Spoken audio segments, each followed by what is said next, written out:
August மந்தில் எழுதின typewriting exam result இப்போ தான் வந்தது.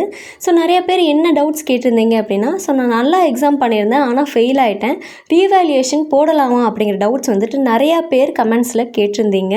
ஓகே, ரீவேல்யூவேஷன் போடுறதுக்கு முன்னாடி நம்மளுடைய எக்ஸாம் பேப்பர் சரிங்களா, பேப்பர் காப்பியை வாங்கி அது கரெக்டாக இருக்கா இல்லையா, நம்ம பண்ணியிருக்கிறது கரெக்டாக இருக்கா அப்படிங்கிறத ஒன்ஸ் செக் பண்ணிவிட்டு அதுக்கப்புறம் தான் ரீவேல்யூவேஷன் போடணும். ஓகேங்களா? ஸோ பேப்பர் காப்பி வாங்கி பார்க்காம நம்மளால் ரீவேல்யூவேஷன் போட முடியாது. நம்ம கரெக்டாக பண்ணியிருக்கோமா இல்லையாங்கிறத கிளாரிஃபை பண்ணிக்கோங்க. ஓகேங்களா? கரெக்டாக பண்ணியிருக்கீங்க அப்படின்னா அதுக்கப்புறம் தான் நம்ம ரீவேல்யூவேஷன் போட முடியும். சரிங்களா?